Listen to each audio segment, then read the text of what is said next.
Et bienvenue à tous dans une nouvelle émission L'Expert, content de vous retrouver pour analyser les trois matchs de WNBA aujourd'hui. J'espère que vous avez la forme. On a une petite carte, mais avant de commencer, n'oubliez pas de télécharger votre kit Sharp, c'est totalement gratuit. Vous laissez votre prénom, votre email et vous allez recevoir votre kit qui comprend un guide, un fichier des intérêts composés cumulés, le site secret qu'on utilise tous par ailleurs professionnel et le Telegram où je vais vous partager mon quotidien, des réflexions, des pronostics gratuits. Voilà, le lien est dans la description ou dans les commentaires épinglés.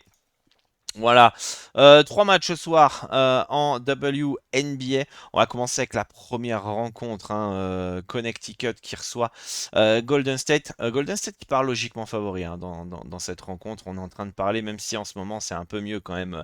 Le Sun, hein, on est à 3 victoires sur les 10 derniers matchs, alors qu'avant ça, elles en avaient gagné que 2.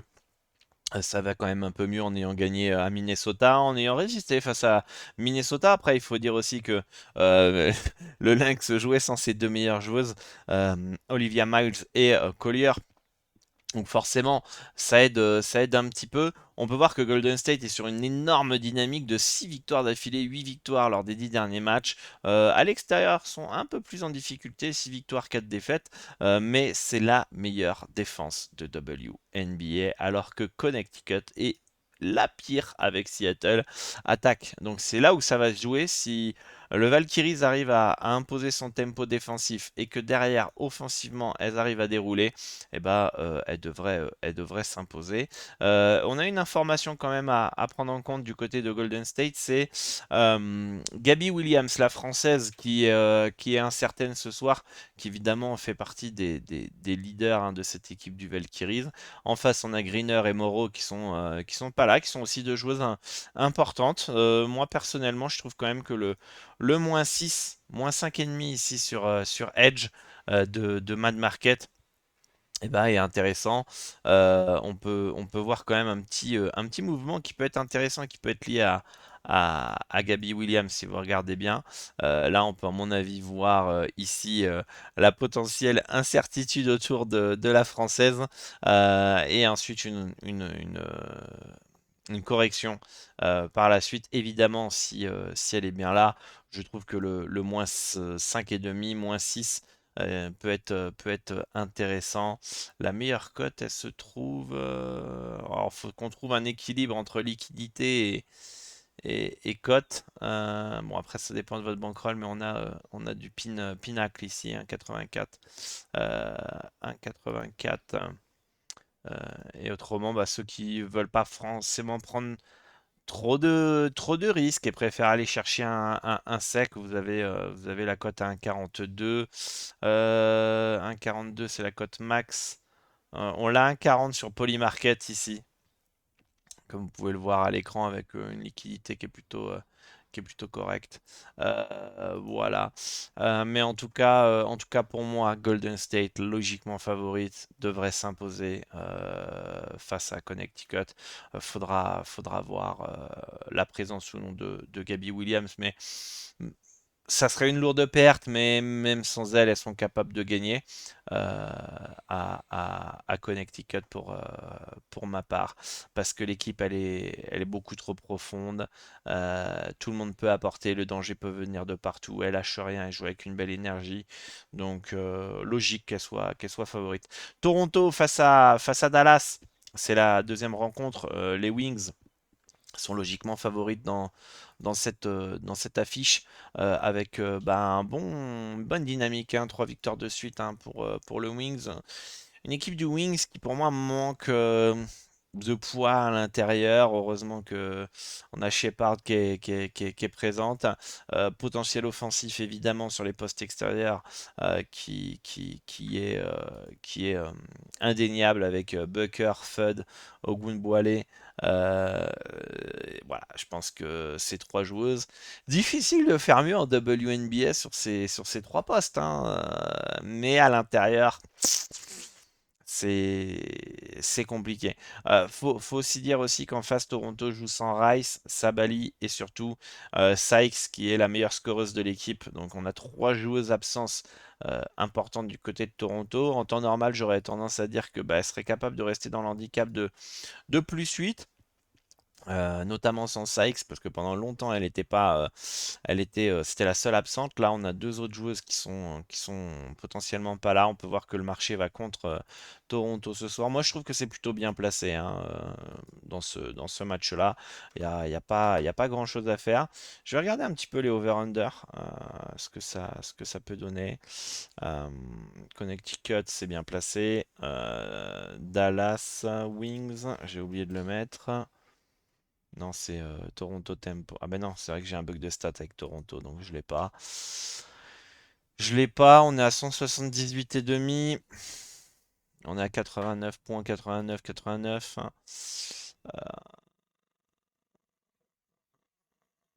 On est dans la moyenne de Toronto, mais avec les joueurs d'absence offensivement, peut-être que ça peut être compliqué. Ici, on a une bonne défense. Ah, je pense qu'on est plus quand même sur un under. Plus sur un under. Si on voit les absences par rapport au potentiel offensif. Le marché a l'air de partir sur le under, ce qui me paraît cohérent par rapport aux absences et aux moyennes des deux équipes. J'irais plus sur un petit under là-dessus. Mais en tout cas, après, Dallas devrait s'imposer. Là, on est entre 1 et 15 points d'écart. C'est victoire de Dallas au niveau de le handicap. Ça me paraît plutôt correct. Je pense que c'est l'écart le plus probable. Peut-être on a une légère value sur du Dallas, mais à moins 7,5 à l'extérieur, au vu de ce qu'elles ont montré parfois en termes d'inconstance, je préfère pas partir dessus et de laisser tomber. Je préfère vraiment Golden State moins 5,5 qu'on a vu tout à l'heure. Et je préfère le under par rapport au moins 7,5. Et enfin, le dernier match, c'est les Sparks de Los Angeles qui reçoivent Chicago.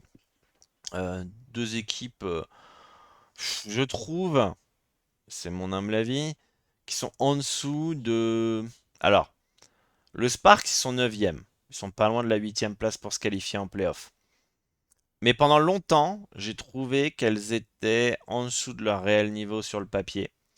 Là, avec le nombre de matchs que Kelsey Plum a loupé, qui est sa meilleure joueuse, finalement, la saison des Sparks de Los Angeles, pour le moment, n'est pas ultra décevante et pas en dessous des attentes par rapport à son roster.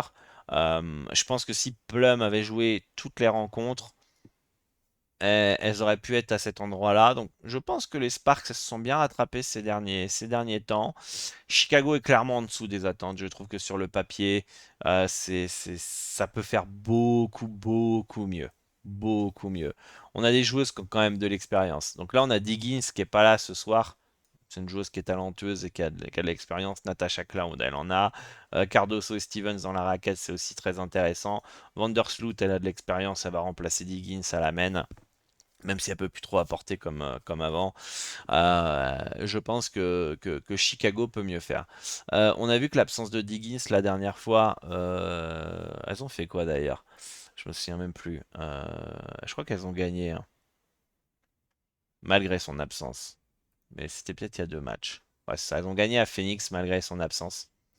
Euh, Ce qui est de bon augure. Ce qui montre aussi les gros problèmes de Phoenix. Hein. Hier, Phoenix contre Indiana, elles sont devant plus ou moins tout le match. Hein. Elles ont même 7 points d'avance à 2 minutes 30 de la fin. Elles finissent par perdre le match. Bref, pareil, hein, Phoenix sur le papier, ça aurait dû être mieux. Mais bon, c'est pas le sujet de cette rencontre. Le Sparks part légèrement favorite à domicile.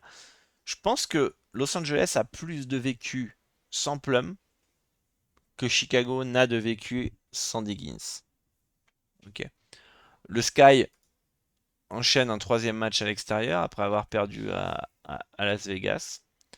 Euh, je pense qu'il est quand même difficile de mettre le Sparks outsider à domicile face à cette équipe du Sky. Elles sont devant au classement. On pourrait se dire, ok, Plum est pas là, mais en face, on a Diggins qui est pas là. Ça reste une équipe, le Sparks, avec Wheeler, Atkins, Burrell, Ambi, Ogwumike. Sincèrement, sur le papier, c'est meilleur, voire tout aussi bon que Chicago. En tout cas, c'est pas plus faible. Ok. Euh, Le Sparks, tu peux pas. En fait, qu'est-ce qui se passerait là? La cote elle s'inverse. On aurait du Sparks outsider chez elle face à Chicago. Quand on regarde le classement en plus, il n'y a pas photo. Faudrait regarder d'ailleurs combien de matchs elle a loupé, Plum. Il n'y a pas photo, il n'y a que deux victoires défaites, deux victoires de quart et trois défaites. Donc en fait, difficile de mettre Chicago favorite à Los Angeles quand on voit tous ces paramètres. Los Angeles qui a réussi à battre New York, qui est cinquième. Certes sur une mauvaise dynamique, mais qui était quand même costaud sur le papier. Euh, donc en fait, on peut pas mettre plus haut la cote de Los Angeles. Donc c'est là où pour moi, je pense la value elle est plus du côté des Sparks que de, que de, que de Chicago. On va prendre les books qui nous intéressent, c'est Pinacle. On peut voir que globalement, depuis l'opening Pinacle, bon, le marché est encore indécis, ça veut pas dire grand-chose. Si on prend la moyenne de tous les books, le marché semble partir sur Chicago, puisque on regarde la moyenne. Bon, euh, la, la cote monte en faveur, voilà, monte en faveur de Chicago, enfin descend en faveur de Chicago et contre les Sparks de Los Angeles. C'est-à-dire que le marché depuis l'opening, alors la cote en opening, elle était à 1,68, 1,69 en moyenne, ce qui me semble, ce qui me semblait déjà correct, hein. Je comprends pas forcément pourquoi le marché est parti contre le Sparks. Peut-être qu'il y a eu une petite, je sais pas. Là, je comprends pas forcément parce que pour moi, tu peux pas forcément mettre Chicago favorite à Los Angeles. Ça me paraît incohérent. Et là, la cote me semblait, on va dire, F0 en opening, hein. F0, hein. Donc potentiellement, il y a une petite erreur de marché. D'ailleurs, si on regarde bien ici, euh, ou du moins le marché a eu ses raisons de partir sur, contre les Sparks et pour Chicago depuis l'opening. Par contre, ce qu'on peut voir, c'est que dès que le Sparks passe cote à 2 sur 4 casters ou cote à 2,04 sur Betfair, tout de suite ça baisse. Tout de suite ça baisse. Donc ça revient à ma théorie, enfin du coup mon analyse, que le Sparks ne peut pas être outsider à domicile contre Chicago. Parce à chaque fois que ça s'est rapproché de 2, ça a chuté. Donc je pense que là, on est quand même plus proche d'une value du côté des Sparks que Chicago. Euh, le cut, 177, ça fait du 89 à peu près, 88. Quand on regarde un petit peu les deux équipes, elles sont où? Elles sont là. 88, 86, 88, 93. Sachant que Plum et Diggins sont pas là, ça me paraît plutôt bien placé. Peut-être un poil haut, mais je prendrais pas forcément le risque de partir sur un under sur ce match-là. Ou alors ça serait une petite mise. Ce serait une petite mise. Mais on peut voir qu'offensivement, le Sparks est capable de suivre le tempo de Chicago. Défensivement, Chicago est un peu meilleur. Il est meilleur de 4 points. Donc ça va être aussi qui va imposer son rythme. Et je pense plus que les Sparks sont value dans cette rencontre. Donc voilà pour cette map de WNBA, les amis. Pour faire un petit résumé, j'irai plus sur un Sparks ce soir, potentiellement un under 177,5 d'ailleurs que nous dit le marché. Ouais, très légèrement un under. Toronto-Dallas, je sais même plus ce que j'ai dit. Je pense partir plus sur un under avec les absences, c'est ça. Et ici, Golden State sec et Golden State moins 5,5 qui me semblent être les meilleurs choix pour cette nuit en WNBA, les amis. Vous êtes nombreux à me demander quel est ce site hein, pour pouvoir regarder les cours, parier sur Polymarket, sur Pinacle, sur Betfair, sur la même plateforme. Vous pouvez placer des ordres, etc. Bah, c'est Edge du broker Mad Market. Si vous voulez un compte, c'est simple. Le lien, je vais vous le mettre aussi dans la description. Vous pouvez avoir 25% de bonus jusqu'à 250 euros sur votre premier dépôt. C'est exclusivement via le lien dans la description. Donc vous déposez 1000 euros, vous avez 250 euros de bonus sur Mad Market et vous pourrez donc accéder à Edge qui se rapproche le plus de l'outil, on va dire, ultime à avoir en tant que parieur sharp où vous pouvez placer des ordres, vous pouvez faire de l'arbitrage, vous pouvez observer les courbes, regarder le carnet des ordres. Vous avez tous les sharp bookmakers, Pinacle, Betfair, Polymarket. Kalshi devrait revenir aussi. Donc franchement, c'est un outil vraiment à avoir si vous êtes intéressé à professionnaliser ou du moins de parier de manière plus sharp niveau betting. Voilà les amis, tous les liens de toute façon sont dans la description. Moi, je vous souhaite bonne chance pour vos pronostics et à très très bientôt pour une nouvelle émission. L'expert, ciao ciao.